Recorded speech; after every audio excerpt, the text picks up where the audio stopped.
Diane Balaka et Rugen Shindano ont rencontré certains Quinois et membres du clergé. Regardez. Mandeko Boboto.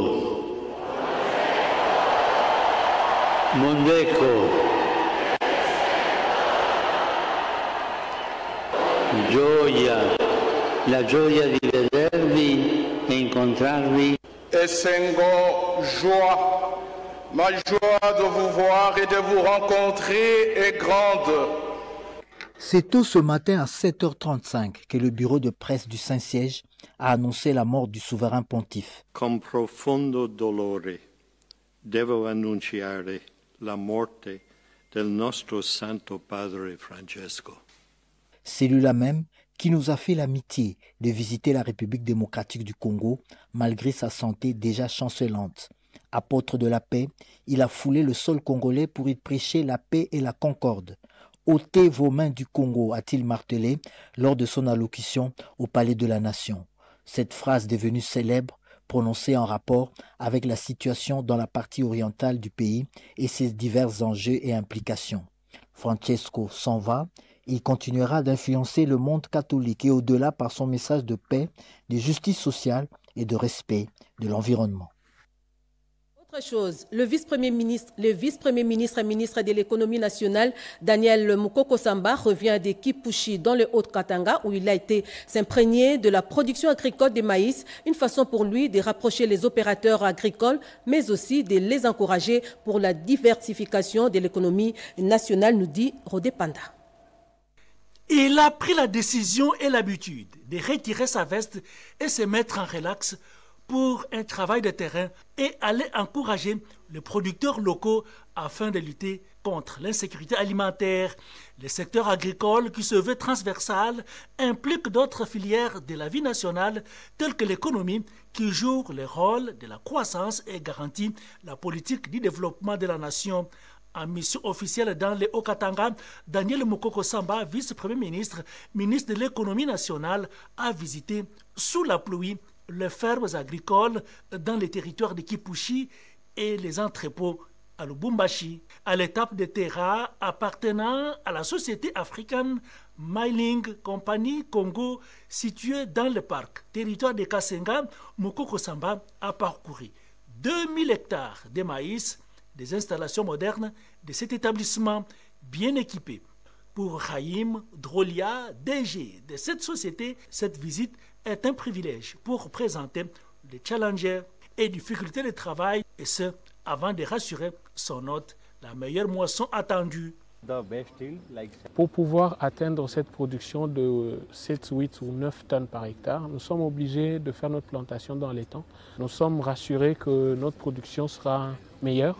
À la ferme Go Congo, regroupant plusieurs exploitations agricoles et élevage de bovins dans les villages Malaboué, l'administrateur Charles Bigabois a étalé ses doléances tout en exprimant sa satisfaction pour cette visite du VPM de l'économie nationale. Le vice-premier ministre a fait vraiment une bonne prévention et il n'y aura pas ces problèmes de spéculation de la farine parce que les récoltes seront très bonnes.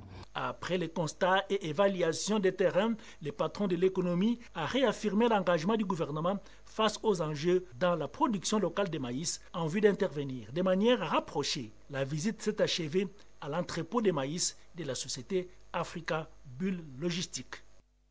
Je l'ai dit en titre, la province du Kwilu a été victime de la rage canine de plusieurs animaux enregistrés dans la ville de Kikwit. Le ministre de Pêche et Élevage, Jean-Pierre Chimanga-Bwana, a choisi justement la ville de Kikwit pour lancer officiellement la campagne de vaccination contre les zoonoses. Une fois de plus, Rodé Panda. Réputée province à vocation agro-pastorale, le Kwilu connaît une décimation de son cheptel avec plusieurs cas de décès causée par la rage canine qui justifie le lancement de la campagne de vaccination contre les zoonoses au Kwilu par le ministre de la Pêche et Élevage, Jean-Pierre Chimanga-Bwana, en présence de la foule immense des agents de l'administration de son ministère, les prestataires, vaccinateurs et officiels du Kwilu, les patrons de la pêche et élevage, a donné le ton le jeudi 17 avril à Kikwit pour le début de cette campagne de vaccination qui consiste à la riposte à la peste des petits ruminants, à la rage canine, à l'anthrax, à la pastérellose bovine, au charbon symptomatique et à la pneumonie contagieuse bovine. Un défi pour le ministre Jean-Pierre Tshimanga Bwana. La province de Kwilu, c'est une province foncièrement agro-pastorale. Mais il s'est fait qu'il y a beaucoup dans la situation zoosanitaire n'est pas bonne. Le cheptel est décimé par ces maladies. Nous avons été alertés, pas seulement pour la province de Kwilu, de Congo aussi.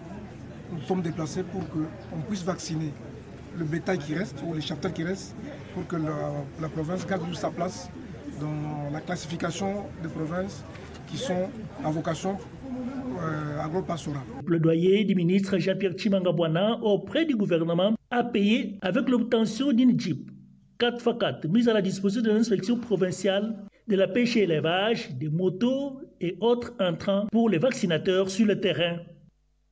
Pendant ce temps, à Kinshasa, c'est le lancement de la 12e édition de la semaine de sciences et technologies avec comme thème « Imagine demain, sciences et société ». Les élèves congolais sont appelés à s'approprier cette semaine, à expérimenter et à débattre à travers les écoles de la République démocratique du Congo. Des précisions d'Anastasie Doump. Depuis 2014, cette semaine est devenue un rendez-vous incontournable pour faire vivre la science au cœur de notre société. Elle est une fenêtre ouverte sur la curiosité et l'innovation, mais aussi sur l'espoir. L'espoir que nos enfants, nos jeunes, filles et garçons, trouvent dans les sciences des raisons de rêver et des outils pour bâtir un avenir meilleur. Cette 12e édition se tient sous le thème « Imagine demain, science et société ». Une invitation à réfléchir collectivement au lien entre savoir scientifique et enjeux sociaux, à l'heure où notre pays, notre continent et le monde sont confrontés à des défis majeurs, mais aussi porteurs d'opportunités. En lien avec l'exposition universelle 2025 à Osaka au Japon, la République démocratique du Congo affirme sa volonté de participer pleinement à la dynamique mondiale de transformation portée par la science. Car nous croyons que la science ne doit pas être réservée à une élite, mais partagée, vulgarisée et vécue dans toutes nos écoles, dans toutes nos communautés. C'est pourquoi cette année, la Semaine de la science et des technologies adopte une formule hybride. D'une part, des animations scientifiques décentralisées sont organisées durant tout le mois d'avril dans les provinces grâce à l'implication remarquable du réseau des catalyseurs. D'autre part, une semaine d'activité principale à Kinshasa débute avec des animations scolaires, des conférences, des expositions et une cérémonie de clôture prévue le 24. Chers élèves, chers parents, chers enseignants, je vous invite à vous approprier cette semaine, à participer et du partage. Je déclare ainsi officiellement lancée la 12e édition de la Semaine de la science et des technologies en République démocratique du Congo. Sachez aussi que les sapeurs-pompiers rencontrent beaucoup de difficultés dans l'exercice de leur métier. Ils en appellent à l'implication des autorités compétentes pour résoudre leurs problèmes. Renette Koulonga nous en dit un peu plus. Secours d'urgence aux personnes victimes des accidents de circulation, incendies, risques industriels et pollution, protection de la faune et la flore et plan d'urgence. Ce sont là les attributions de la Direction générale des secours et d'incendie. Pour atteindre les objectifs dans la gestion d'urgence, il faut des moyens conséquents et disponibles. Les sapeurs-pompiers, à travers leur superviseur, Oscar Okito-Djeko, proposent l'implication des autorités compétentes pour obtenir gain de cause à la situation administrative. Je commence d'abord à remercier le chef de l'État et son Excellence Félix Antoine Tshisekedi Tshilombo. Il avait compris. C'est pourquoi il avait créé toute une direction générale de secours et d'incendie en créant un service de sapeurs-pompiers à son sein. Et aujourd'hui, quand il y avait des catastrophes, on devrait quand même outiller les services de sapeurs-pompiers pour nous permettre, parce que nous avons plusieurs unités d'intervention capables d'intervenir dans des drames pareils. Mais nous étions à l'incapacité d'intervenir parce qu'il y a un décret qui a été déjà signé. Mais les animateurs de ces services, jusqu'à aujourd'hui, nous sommes à l'attente de la publication de l'ordonnance nommant les animateurs de ces services. Et je vous confirme que si aujourd'hui la Direction générale des secours et d'incendie est opérationnelle sur le terrain, vous allez voir comment nos unités que vous entendez de voir ici, nous allons les déployer et des cas de sinistres, de catastrophes naturelles pareilles ou anthropiques, nous allons tout faire pour sauver les vies de notre population. C'est pour une efficacité toujours plus forte, adaptée à leur mission avec l'appui matériel, tenir compte du lien avec les populations sur toute l'étendue du territoire national en vue de répondre aux besoins en cas d'urgence. Soutien aux forces armées de la République démocratique du Congo, un chèque de 200 millions de francs congolais a été remis au premier vice-président de l'Assemblée nationale, Jean-Claude Tshilombayi, par les fidèles de l'église cité de refuge. D'autres détails avec Serge Merlet-Mata. C'est sous un soleil de plomb que ces hommes et femmes, jeunes et vieux, fidèles de l'église pentecôtiste lumière du monde, cité des refuges, ont pris d'assaut les acteurs principaux de la vie de Kinshasa. Partie de la place de reconstruction ou place de l'échanger de limiter cette manifestation pacifique baptisée Amani a eu comme point de chute l'esplanade du palais du peuple où une journée de prière et d'intercession pour le rétablissement de la paix sur toute l'étendue du territoire a été organisée. Matinée ponctuée de cris pour énergiser les FARDC et mettre en déroute les agresseurs et ainsi qu'apporter la délivrance du pays. Lors de sa prise de parole, le prophète Gilles Moulindois a prié pour la paix effective en RDC, les déplacés et les chefs de l'État ainsi que lancé un message d'encouragement et de détermination aux FARDC et aux voyants Wazalendo. Nous avons envoyé un message clair. La République démocratique du Congo est debout, unie et résolue à défendre sa souveraineté, son intégrité territoriale et sa dignité. Dans le cadre d'efforts de guerre dans l'est du pays, le prophète Gilles Moulindois a procédé à la remise officielle d'un chèque symbolique de 200 millions de francs congolais au premier vice-président de l'Assemblée nationale. Ceci dans le but de renforcer les efforts gouvernementaux et les capacités des FARDC et des vaillants Wazalendo sur le terrain. Jean-Claude Tshilombayi s'est réjoui de la mobilisation de l'église cité des refuges pour cette fin. Il a promis de transmettre ces chèques au chef de l'État Félix Antoine Tshisekedi Tshilombo. Et c'est là, dans le plus bref délai. Direction Sud Kivu à présent, les Wazalendo du territoire des Mwenga s'engagent à défendre la patrie jusqu'au sacrifice suprême. Il remercie le député national Trésor Moutiki pour son assistance. On les écoute.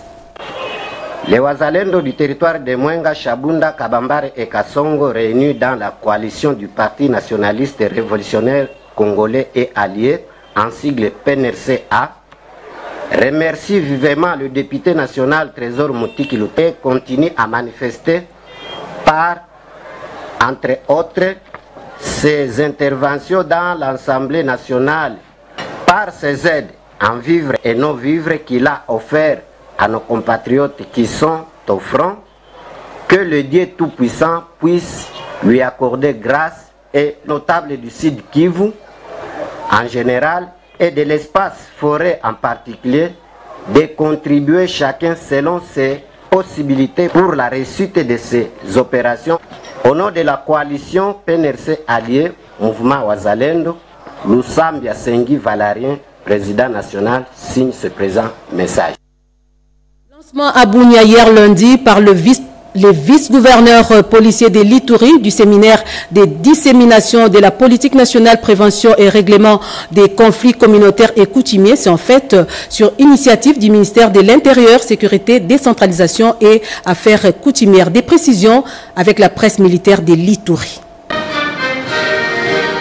La prévention, le règlement des conflits coutumiers et communautaires, tels sont les objectifs de cet atelier de 3 jours. Les administrateurs militaires et policiers des territoires, le chef coutumier venu de tous les 5 territoires qui comptent la province de l'Ituri, ainsi que les structures de la société civile, se disent être engagés au dynamisme de paix amorcé par le président de la République, Félix Antoine Tshisekedi Tshilombo. Une opportunité de la mise en œuvre d'une stratégie de résolution des conflits coutumières pour cette province en voie de stabilisation, a déclaré le vice-gouverneur policier, le commissaire divisionnaire principal, Raus Tchalui. Permettez-moi également de rendre les hommages les plus déférents à son Excellence M.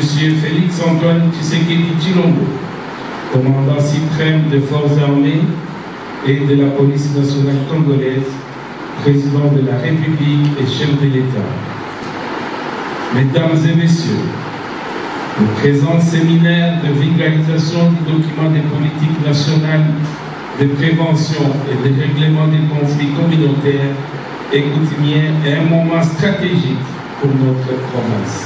Au regard du contexte de la province de l'Ituri, où les conflits coutumiers et des tensions communautaires sont de plus en plus récurrents, cet atelier est d'une importance capitale dans le processus de la pacification dans cette partie du pays. Et nous voulons ce que les conflits coutumiers qui se transforment en conflits communautaires ne puissent pas générer des violences.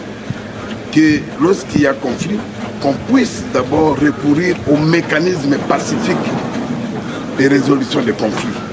Et surtout, là où il y a des menaces, qu'on puisse déjà mener des actions dans le cadre de prévention. Rappelons que le diagnostic réalisé en 2023 par le ministère de l'Intérieur, Sécurité, Décentralisation et Affaires coutumières avait relevé au total 4239 conflits coutumiers en RDC, dont 399 en Ituri. Ainsi, la mise en place d'une politique nationale de la prévention et gestion de ces conflits marque donc un tournant décisif pour la paix et le développement des entités décentralisées en République démocratique du Congo. Ceci rencontre inévitablement l'approche non militaire prônée par les commandants d'opérations et gouverneurs militaires de l'Ituri, le lieutenant-général Luboya Kashamadjoni, dans le cadre de la pacification de l'Ituri.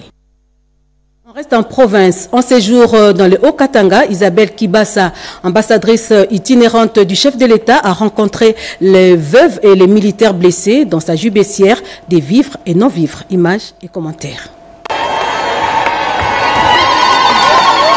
Profitant de son séjour dans le Haut-Katanga, Isabelle Kibasa, ambassadrice itinérante du chef de l'État, Félix Tshisekedi, accompagnée de son époux, a communié ce week-end avec les blessés des guerres, les orphelins et veuves de militaires. Un moment rempli de vives émotions et de réconfort pour ceux qui ont donné de leur vie pour défendre la patrie. Pour sa part, le coordonnateur de cette structure a exprimé au nom de tous les membres ses vifs remerciements à l'endroit de l'ambassadrice Madame Isabelle Kibasa. Il sera suivi par le conseil juridique de la structure qui, après avoir rendu des vibrants hommages à son excellence, lui a remis un mémo qui contient les différentes revendications formulées par l'ensemble de ces héros qui ont combattu et perdu leur vie pour la patrie. Madame l'ambassadrice a rassuré à ses interlocuteurs de son intention à créer une sorte de structure qui va assurer un monitoring pour la prise en charge de leurs revendications et un suivi permanent de leur situation.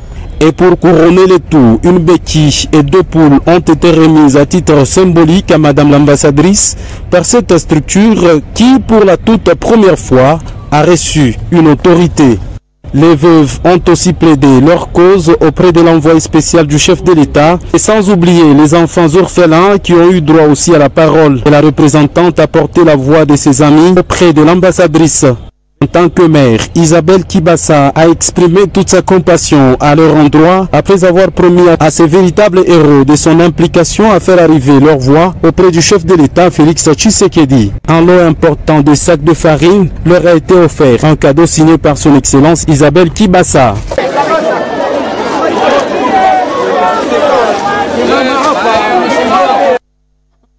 Dans les Hauts-Katanga, cette fois pour parler du vice-gouverneur de cette province, Martin Kazembe, qui vient de réaliser sa promesse faite aux jeunes sportifs et aux enseignants. Il a procédé donc par le biais de son secrétaire à la remise des équipements sportifs. Regardez. Il vient de tenir à sa parole. Martin Kazembe Choula avait promis de doter d'épargne aux choristes de la paroisse catholique Saint-Augustin de Malamboué. Voici aujourd'hui 200 pièces de sillard pour leur uniforme, remise en son nom par son secrétaire particulier, Rémi Moulumba Lumbeta. Il avait promis aux chantres, au choral, d'épargne pour leurs uniformes. Une façon pour lui de les encourager à continuer à servir Dieu en tant que chantre. Chose promise, chose faite. Ona kwa to kubaposha batata bakazembe chula kuchimwa bombeni mkwaishi. Twapokelela twatasha pabula yobo batula ile wafi kwembe. Effectivement, je suis tellement ravi de la promesse de son excellence le vice-gouverneur Martin Kazembe Choula, appelé pour notre quasi-paroisse Saint-Augustin Malamboué Choral. C'est vrai, chose promise, chose faite. Même geste posé en faveur des enseignants de cette partie du territoire de Kasenga, qui estiment déjà que la journée de l'enseignement prévue le 30 avril s'annonce bien grâce à cette dotation de l'honorable Martin Kazembe Choula, élu de Kasenga. Je tiens à remercier grandement le vice-gouverneur Martin Kazembe Choula pour l'acte qu'il vient de poser à l'égard des enseignants de l'axe Malamboué. chose louable. Les sportifs de la cité de jeunes Don Bosco de Kasenga ont bénéficié quant à eux de Martin Kazembeshula, des vareuses, des ballons et une importante enveloppe pour couvrir leur transport et séjour à Lubumbashi pour une compétition sportive qui prévoit les Salésiens de Don Bosco incessamment. Nous remercions Kazembeshula de venir pour la participation de la DG Salésiens de Lubumbashi. Ceci prouve la reconnaissance et le rapprochement entre le vice-gouverneur Martin Kazembeshula et cette population qui lui avait fait confiance lors des élections passées. Au Kasaï oriental, plus précisément à Mbujimaï, les 3 groupements de Katanda, autrefois ennemis, ont signé le pacte de non-agression devant les chefs coutumiers de l'espace Grand Kasaï sous la supervision du chef Lemba Lemba Kela. Reportage signé Léon Modo. Le territoire de Katanda, qui était hier une terre rouge, est devenu aujourd'hui oasis de paix. Cette déclaration a été faite lundi 14 avril 2025 au gouvernorat de province par Sa Majesté Lemba Lemba Kele-Katwa, président national de l'Alliance des autorités traditionnelles et coutumières pour le Grand Congo et président de la commission de résolution des conflits dans le territoire de Katanda. C'était au sortir d'une rencontre avec le gouverneur de province Jean-Paul Mbouakapo à qui il est allé faire rapport du travail fait par les autorités traditionnelles de l'espace Grand Kasaï pour amener le vivre ensemble dans la paix durable entre les 3 groupes Makapuya, Mwembia et Shimba en conflit il y a plusieurs années. Il nous a promis que dans les prochains jours, il va organiser encore une conférence de paix sur le territoire de Katanda, là où il va inviter tout le monde, y compris même les tireurs de ficelles, qui faisaient tout pour que nos 3 groupements ne puissent pas vivre en paix. Je vous dis que hier, Katanda était une zone rouge. Et aujourd'hui, je vous dis que c'est un oasis de paix. Le ministre provincial de l'Intérieur, Sécurité et Affaires coutumières, Patrick Mukendi, qui l'a accompagné auprès du gouverneur de province, a fait une recommandation à la population de Katanda. Cette initiative, c'est l'itinérance du chef de l'État. Lors de son passage au mois de décembre 2024, les chefs de l'État avaient émis le vœu de voir l'ensemble du chef coutumier l'accompagner dans la concrétisation de la paix. Une recommandation à l'endroit des chefs coutumiers et de la population, c'est de consolider ce que nous venons de faire aujourd'hui. Aujourd'hui, on a signé un pacte de paix, un pacte de non-agression et chaque partie est obligée d'honorer ses paroles. Je tiens à remercier les 3 chefs de groupement, celui de Bena Mwembia, Bena Shimbe, Bena Kapuya, pour leur sens d'amour et de fraternité. Page noire dans ce journal, décédé au Maroc le 23 mars 2025, l'artiste comédienne Bolingo, dit Clémentine Odia, a été inhumée aujourd'hui à la nécropole entre terre et ciel. Des milliers de téléspectateurs lui ont rendu un dernier hommage. Les ministres de la Communication et des Médias ainsi que la Direction générale de la RTNC ont pris part à ces obsèques. Gaïta Magalano nous fait revivre en image.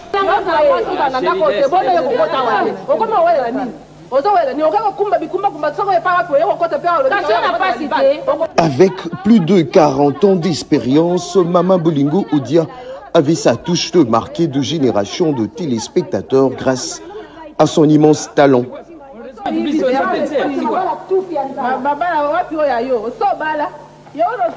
Ce mardi 22 avril 2025, devant sa dépouille mortelle, le ministre de la Communication et Médias, porte-parole du gouvernement, s'incline. Une manière pour Patrick Mouyaya de rendre hommage à cette véritable icône du théâtre congolais. Il est accompagné du directeur général adjoint. Directrice générale de la RTNC, directeur général adjoint, artistes, agents et cadres à la RTNC, son public, et témoigne un tout dernier attachement à celle dont la notoriété était bien au-delà de frontières congolaises. Madame Odia a évolué, a passé une grande partie de sa carrière au niveau de la direction des programmes radio. Marie-Clémentine Odia Kabasukupa est ton nom et nous t'avons surnommé Bolingo, Mère Boli. Mot de circonstance de la RTNC prononcé ici, discours émouvant des enfants et petits-enfants au-delà du théâtre, la bravoure de Maman Bolingo Odia, narrée devant son corps sans vie. ni mitoto wa mjino mwabana jenzelu bieba dinanga dieba tetu sekutweba nishala netu chiendelele. Grande perte pour le monde artistique congolais. Malgré son départ, son héritage culturel restera gravé dans les mémoires de ces milliers de téléspectateurs. Repose dans la paix du Christ. Ainsi se referme cette édition des 13h30 coordonnée par Guy Matundu Lusala. La partie technique a été assurée par Rebecca Kikumal, Gauthier Kiasi, Blandine Mamgwaou, Papi Nginamao et Pascal Sicho l'ont réalisé. En leur nom, je vous dis merci pour votre confiance et fidélité à la télévision nationale congolaise. Excellente suite des programmes sur la RTNC.